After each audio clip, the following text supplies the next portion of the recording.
Okay, hello. Mic test 1, 2, 3. Hello, this is Dread Mechanic here. And today we have got a little bit of a special stream.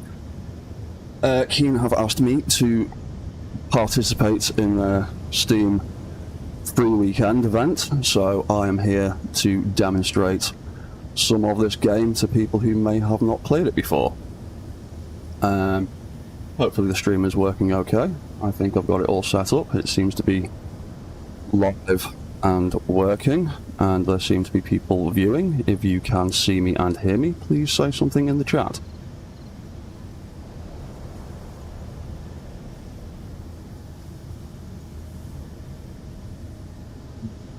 Just checking to make sure that my YouTube stream is actually working too, because I'm trying to dual stream to YouTube. So forgive me if I have a few technical issues on that side. Okay, there we go. That seems to be working now. Hello, Gandalf the Gaines. Yo, someone can see me and hear me. Cool, okay then. Just give me a few more seconds.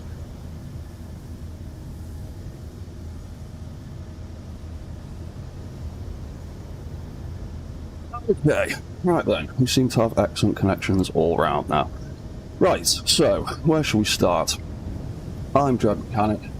I am known for building strange robots and all sorts of mechanical things in this game. I don't play it in a particularly normal way, if there is any kind of normal way to play Space Engineers.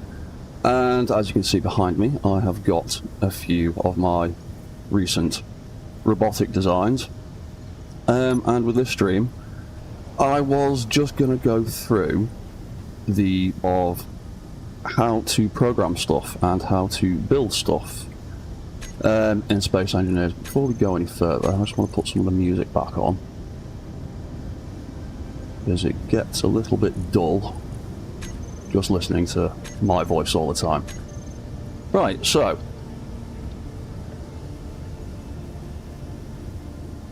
the basics of programming stuff. So the most very basic thing we have is buttons.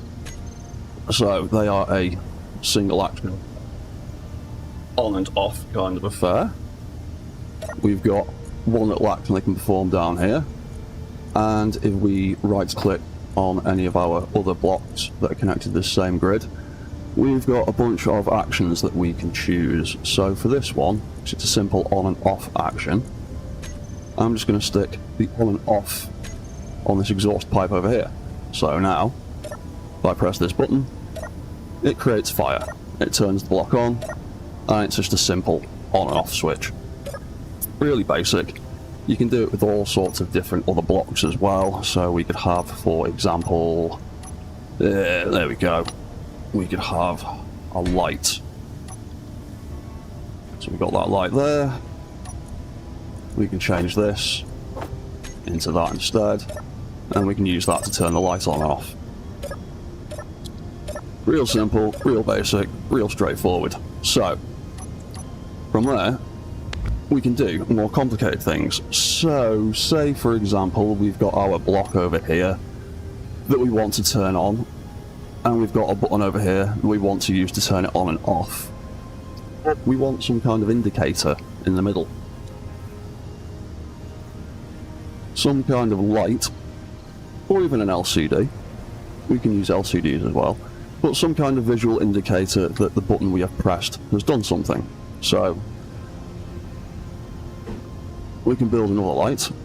You know what, actually, let's use another one of them, because they are really obvious when they're on and off. Oh, we're going to turn the battery off by mistake.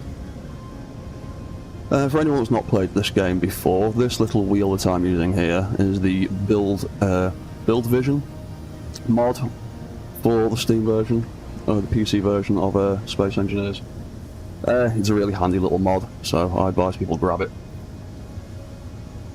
makes interacting with blocks a little bit easier. Unfortunately, I don't think there's a comparable thing for Xbox and PlayStation players. At least not at the moment, anyway. So we want to use this light switch, this button, to turn on this light switch to indicate that our system has turned on. So what we can also do is grab an events controller.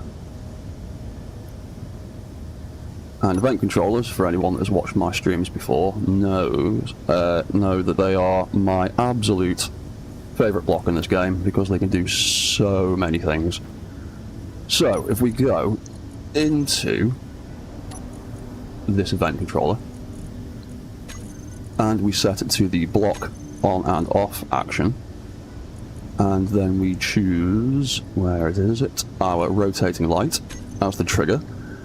So when this rotating light turns on, it will activate this event controller, and when it turns off, it will also activate the event controller. The event controller has two buttons, a positive and a negative. It's got a little tick and a little cross, but I think that's part of the Build Vision mod. Either way, left side is positive, right side is negative. So when that light turns on, we want this exhaust pipe to turn on, and when the light turns off, we want it to turn off. And it's as simple as that. Now we go back to our button and we replace it with that light there. I turn on that light, it triggers the event controller, it turns on the thing. I turn off the light, it triggers the event controller, it turns off the light, and the thing turns off. So you could, for instance, have, as you may have seen with Engineered Coffee's builds, he often does great big boards of lights and things and such like that, and then rows of lights indicating various functions that are happening. And you can use little systems like that to build yourselves great big display boards so that you can see various things that are going on. You can also use these lights as switches for more complex stuff. So, for example, like the legs in my Spider-Mech. All the legs are controlled by that light there and that light there. Turning on and off doesn't do anything at the moment because the event controllers it is tied to are currently deactivated. But this thing has a big complex system inside it to make legs move and walk, turning on and off.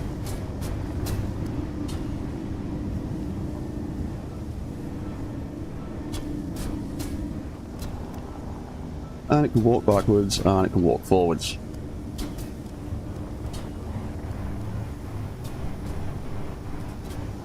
I just put him back over here for a second.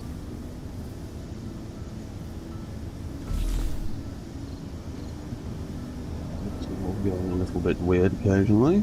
Looks like it's alright again now. So, right. That walk system is controlled by a whole bunch of event controllers, all working together to do all kinds of stuff. So, at the very, very heart of that walk system, we've got a walk cycle timer, which is literally two lights turning on and off.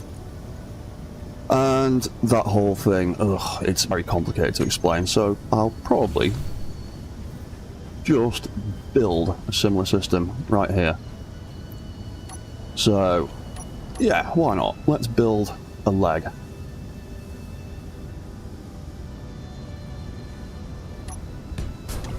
I'll drop a landing gear there.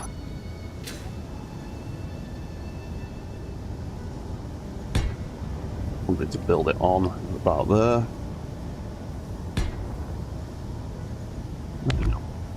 Go a little bit high. And we'll also make it a colour that I very rarely use when I'm actually building stuff. That way it'll be a bit more obvious Right, so other complex things we can do with these controllers. So if I want to say build a leg like one of these, we could do something like having a rotor as a hip joint. I'll stick that with the 0 indicator at the top because it makes it a little bit easier to figure out what is happening. Actually no, we'll build a spider leg because they're more fun to build at the moment.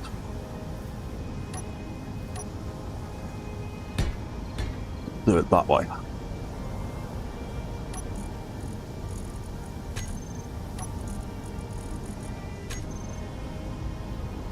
Right, we'll build a sweeping leg, spider style, because they're very quick and simple to set up. So we've got the 0 facing out, makes life a bit easier.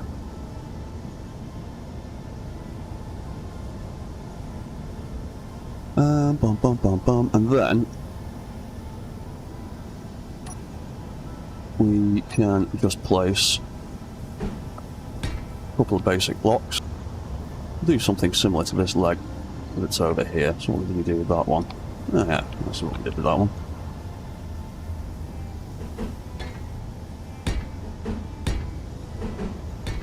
There we go. We've got a basic top section of a leg. And then we can put a hinge on that. Now with the hinges, they've got these little pegs on one end to indicate which side is which. Now, with hinges, those little pegs indicate the negative side, or the minus side. I need a battery, diddy. So if I reduce the velocity on that, it pulls back. And if I increase the velocity on it, it pushes forward. So I always think of those little pegs right there as the back end of the hinge. Because if I increase or go forwards with the velocity, the hinge head goes that way. What else did we do that like? That'll do. We'll just put some stuff on the end of it.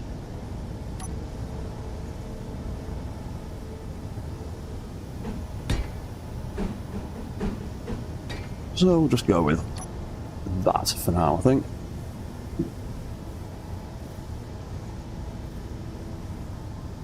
Right, so if we call that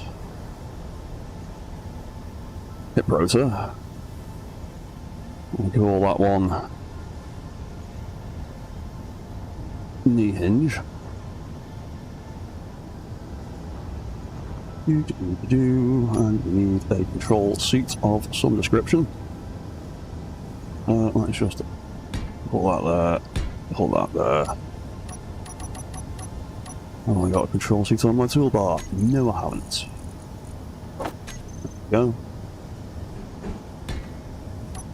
Right, that's a control seat. That's a pair of hinges. So, to make a walk animation, or something like this, we'll put a few more blocks in place. So we are going to need 2 event controllers, and we're going to need a light as well. So let's go with that one. So we'll call that one the leg light. And then with these 2 event controllers, we need one to control the leg moving backwards and forwards, and then we need another one to trigger the other part of the leg lifting up and down. So we'll just quickly rename that to controller walk forward. And we'll call that one controller walk return, is what I like to call it. So it's going to return that hinge back to its default position. So let's quickly also grab a few rotor settings from there, because we do have to make a few adjustments to our rotors. They need some limits. of how far the leg can actually move, so we'll set that up with something slightly different. Call it -25 and 25, so it can move all of that distance, like so. And then we've set that to a reasonable velocity, 15 RPM, so that can go back and forth at reasonable speed. It also is handy to increase the default torque on your rotors and hinges, just because the 400 something that it is by default is not very strong. And it's also a good idea to increase the braking torque as well, because that is applied when your rotor or hinge is turned off or depowered. So it's always good to set some equal braking torque. Right, so that is a knee. Hip.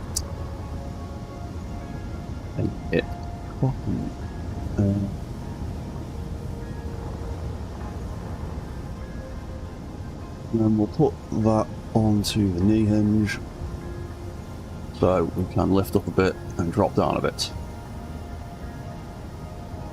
And for subgrids, anything past the main grid, so we consider this the main grid, like the body of this spider. When it comes to shear inertia tensor, which helps balance out and equalise the physics between grids, because sometimes they can get a bit jank and a bit weird, I leave it off on the first subgrid directly connected to the main body, because otherwise it will think everything is super heavy because of the way it calculates that stuff. But with any of the extremities, so say a knee, a foot, or anything like that, I stick shear inertia tensor on just to help it move a little bit more fluidly. When you're working with small sizes like this, it's not really massively important, but the bigger you get, shear inertia tensor does get quite important.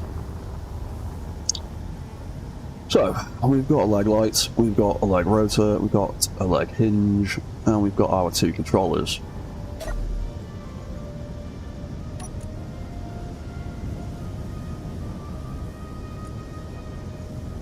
So, for this first controller, we need to set it again to block switched on and off, like the little demo thing we did down there. And then we will set it to react to the leg light, so when the light turns on it does something, and when it turns off it does something else.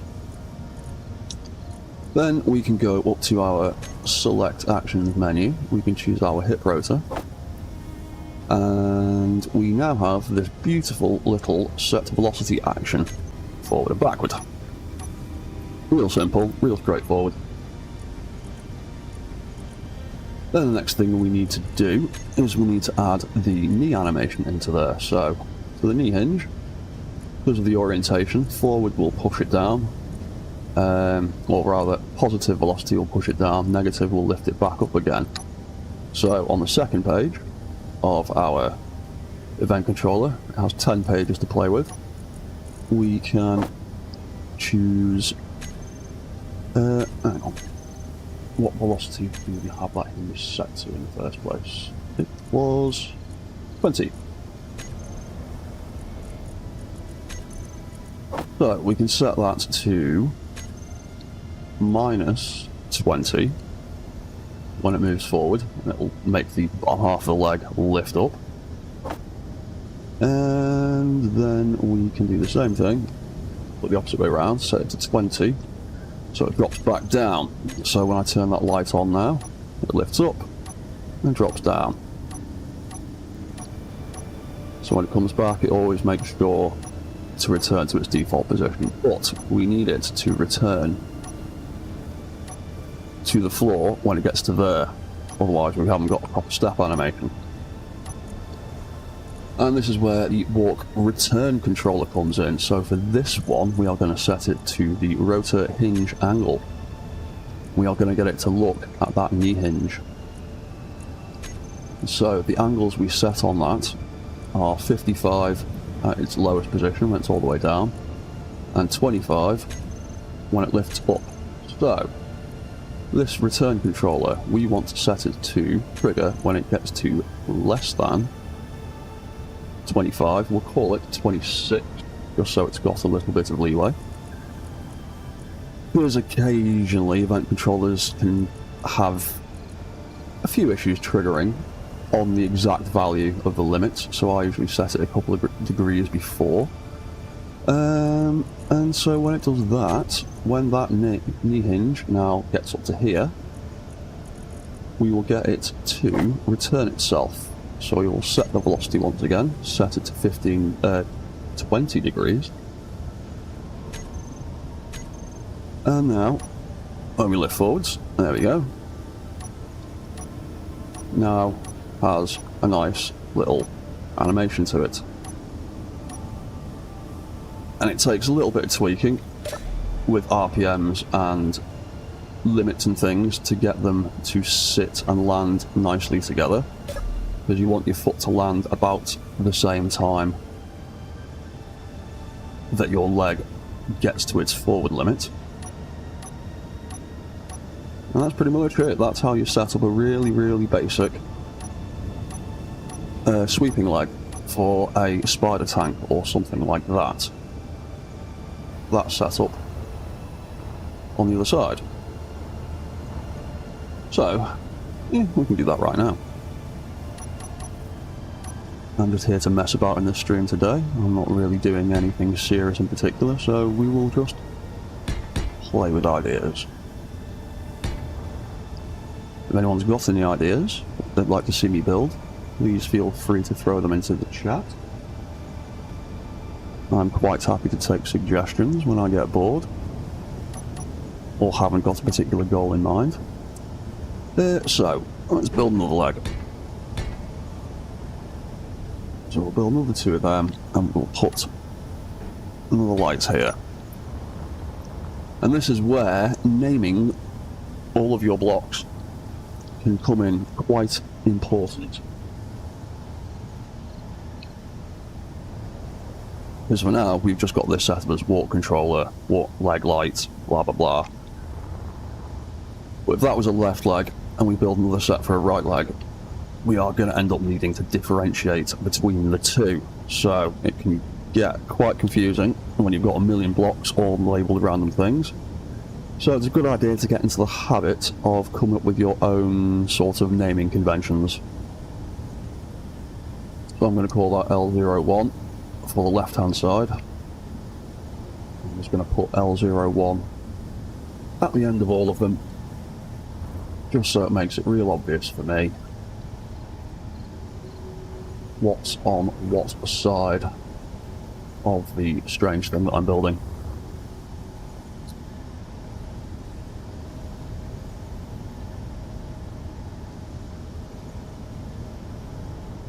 Oops, let's readjust myself slightly.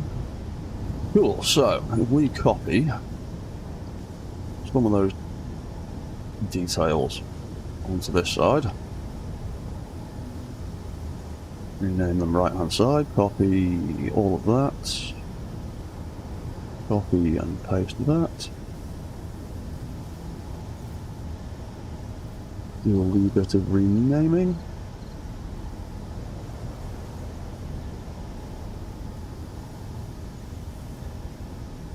And so, wrong one. Right, there you go.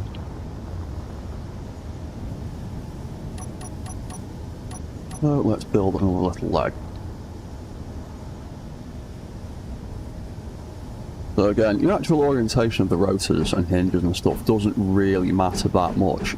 It's just important that you know which way you've orientated things. Because otherwise it can get real confusing. If I put these rotors opposite ways round, it would get a bit strange. Right.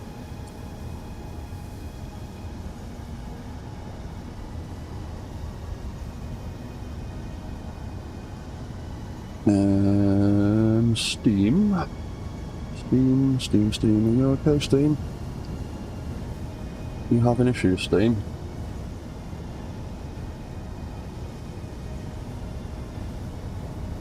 You're back again, Steam. Thank you very much.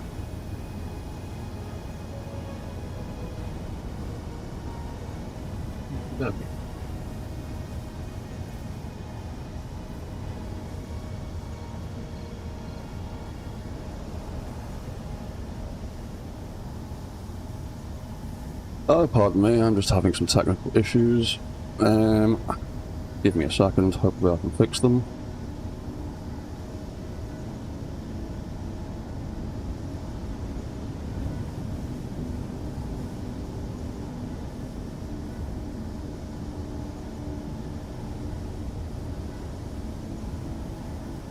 Come on, internet, work with me.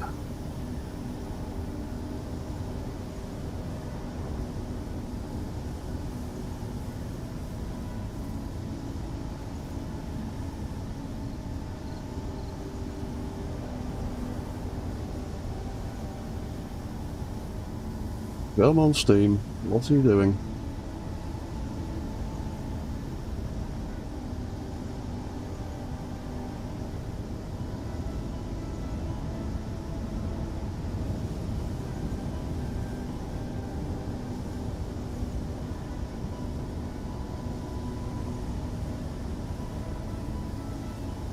Are we back? Are you behaving yourself? Are we going live? Are we live again? Thank you, Steve. Okay, right.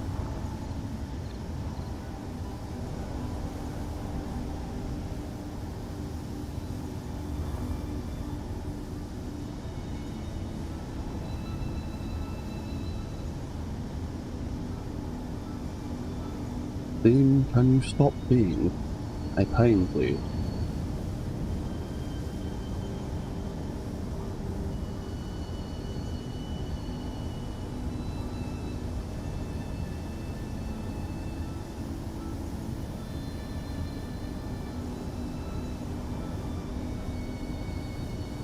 Are we alive? Are we working? Okay, we'll carry on.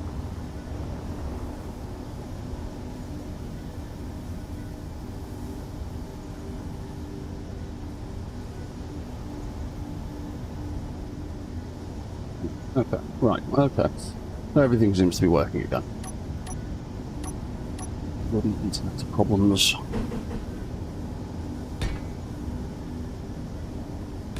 Oop. Went out to block in the wrong place.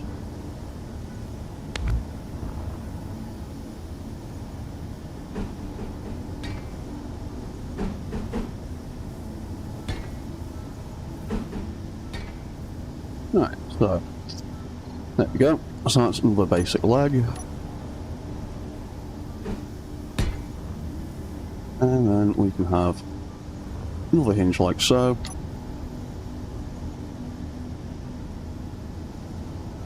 And then we can place that lock. Thank you. Thank you. There we go. Right, so we can basically, for now, just copy all of those over there. And copy all of those onto there. Right. So we've now got a right leg and a right hand set of controls. Cool.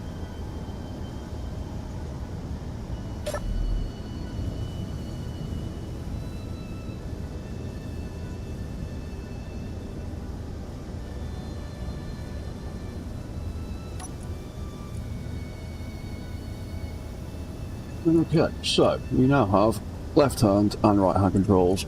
The right hand controls will be pretty much exactly the same as the left hand, just a few details might be the opposite way around.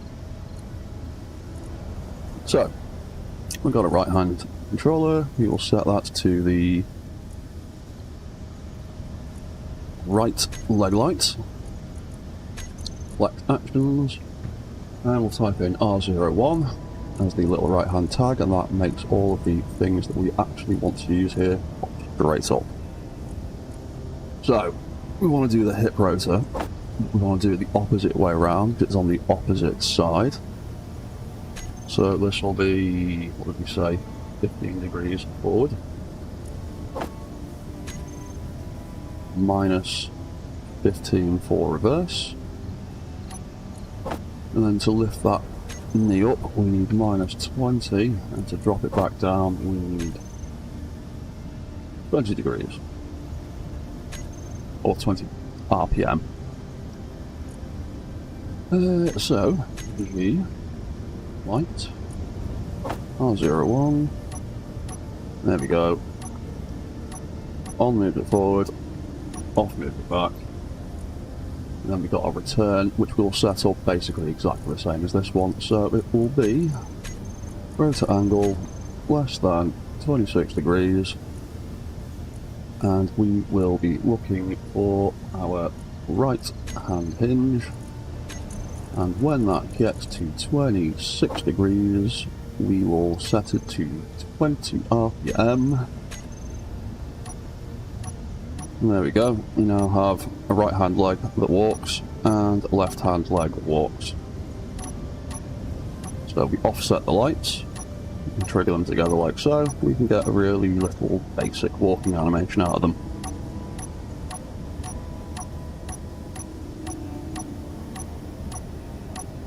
Simple as that.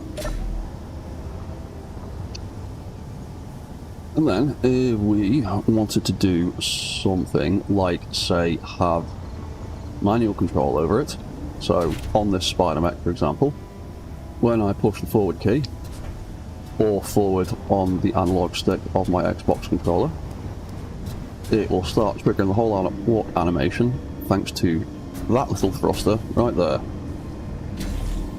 That thruster triggers that entire walk cycle. So if I take that and turn up the thrust override, there you go, eventually it will trigger the walk cycle. If I drop it back down, cancel it all together, it will stop. So, to set up something like that, first of all, we would need to actually animate these legs automatically. So to do that, we would need a timer block. So we stick a timer there. We can call that walk cycle.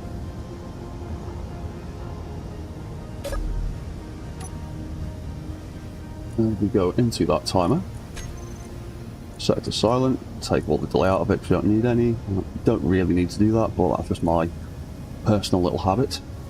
If we go to select actions, literally all we need to do is have both lights turn on and off. And as long as they're offset, one's facing forward and one's backward, every time we trigger that timer, it will do both actions for us at the same time.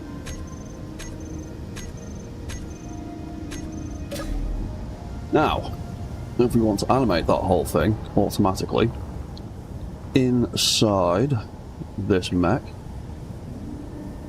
somewhere, buried deep within, aha, here we go, is a rotor and a bunch of event controllers that respond to that rotor turning, and when that rotor turns, it triggers those event controllers, and when those event controllers get triggered, they will activate that timer.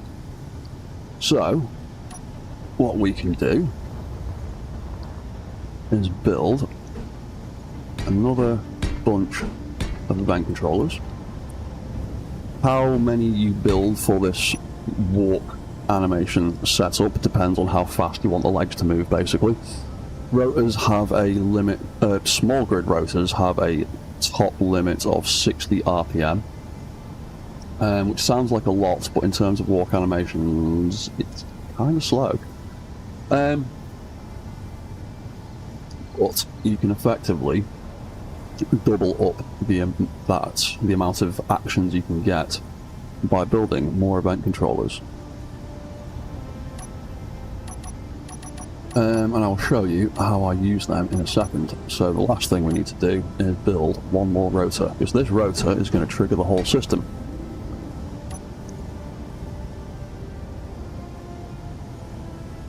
So we'll call that walk cycle rotor.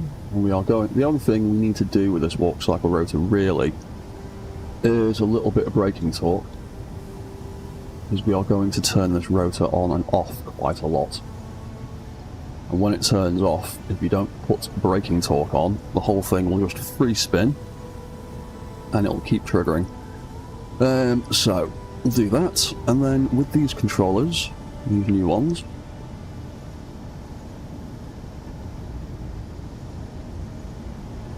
we are going to name them walk cycle. So we'll have 1, 2,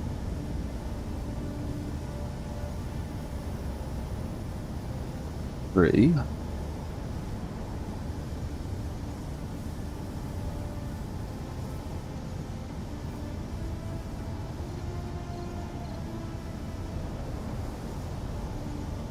4, internet.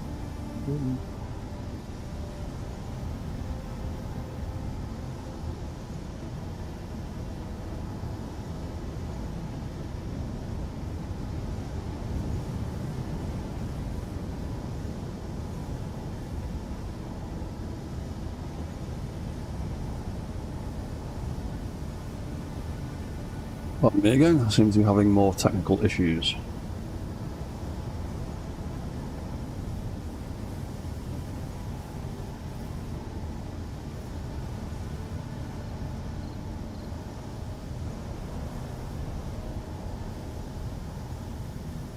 Thank you. Are we still live? Yes, we are still live. Okay.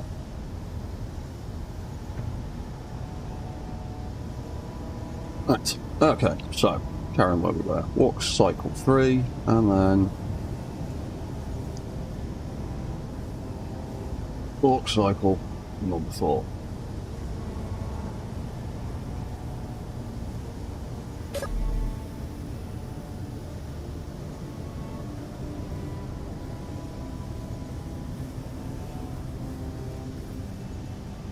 Okay.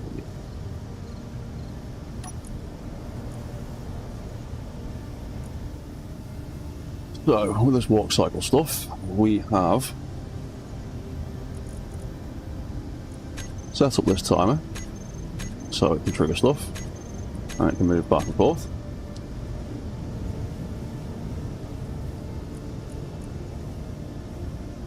And then the next thing we need to do is now set up these walk cycle controllers. So these are once again all going to be set to the rotor angle event, because they are all going to be looking at this rotor here.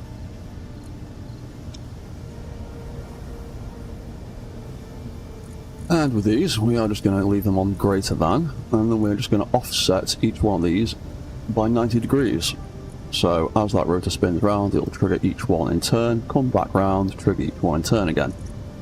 And in my experience, event controllers have had a few issues at high velocity registering single digit numbers. So what I usually do is offset everything by 10 degrees. So the first one could be minus 10 degrees, sorry. Second one can be 100. And we can have 190, and then we can have 280. And then as each one of those goes round in a circle and triggers, it will literally just trigger that timer, the walk cycle timer.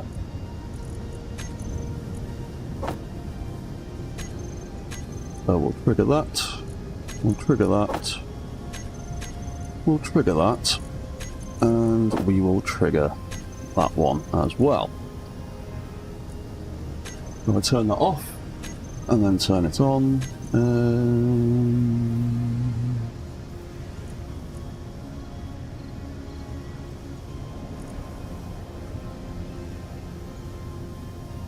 Oh, obviously. Right, so turn that on. What we do now is we just apply some RPM to that rotor, and then as that rotor spins,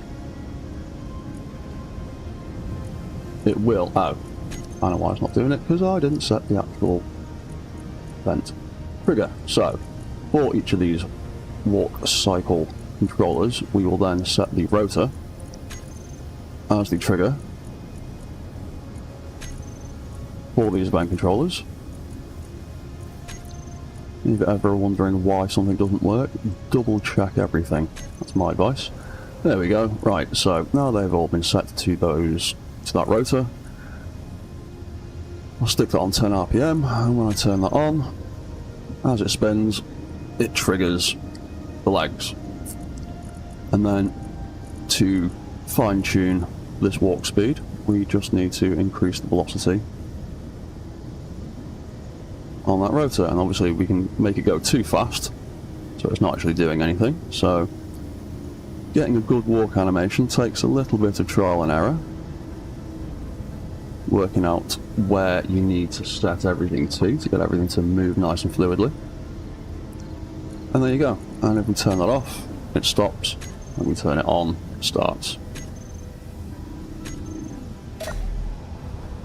Now we've got an automatic system for making these legs move. All we have to do is turn that rotor on and off. Now, if we want to be able to do it with keyboard inputs,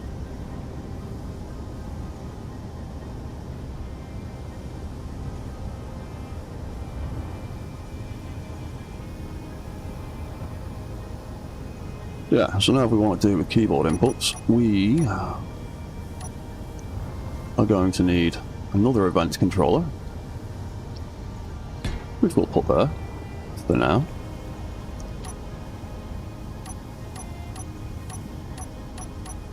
And I've not put them in my toolbar. So, to trigger it, we're going to need a thruster.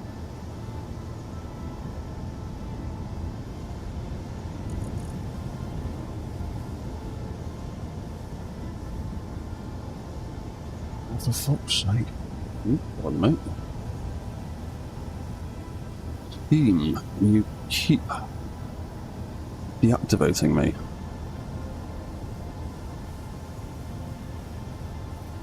Why can't you just stay on live? Right, okay.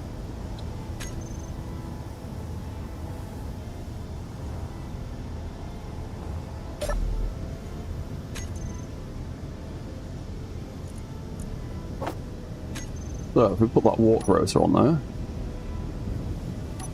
we can turn that on and off, and we can activate and deactivate the whole system that way.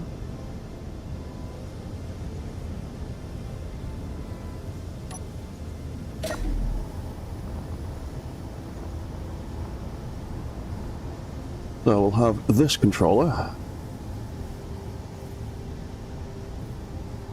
as controller walk forward. We'll tag it with control to make it a little bit easier. And to trigger it, we are going to use a thruster. So we will just grab a basic atmospheric thruster for the moment. And we'll just stick one little thruster down there.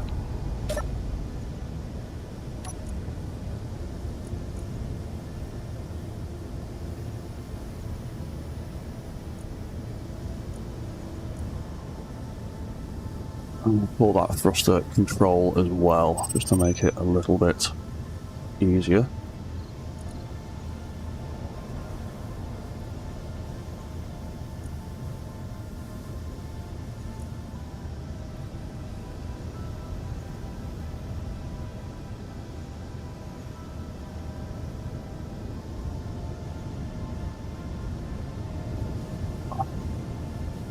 Why is my internet just not behaving today?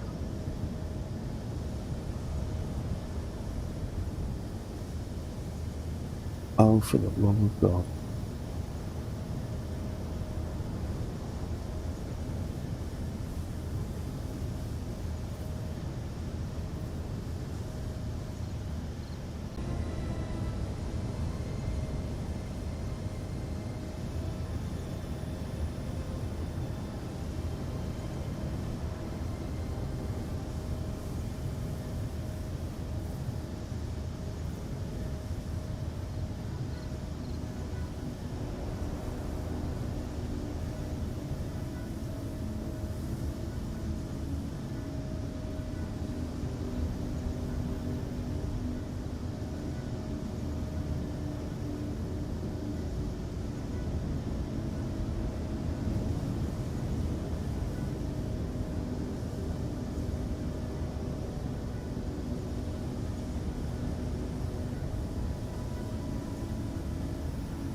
Okay, my internet seems to be giving me quite a bit of grief, so we'll just persevere and see what happens.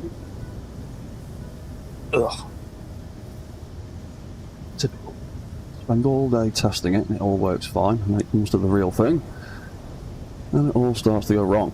Anyway, right, we'll try and carry on.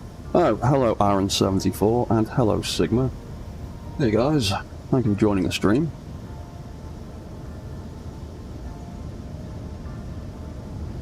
The technical issues aren't being too much of an issue. I'll try and have to sort out something else for my stream tomorrow, I think. Anyway, right, we will try and carry on with this controller setup. So, we've got our forward walk controller. We are going to set that to thrust output. We are going to set that to greater than 10%.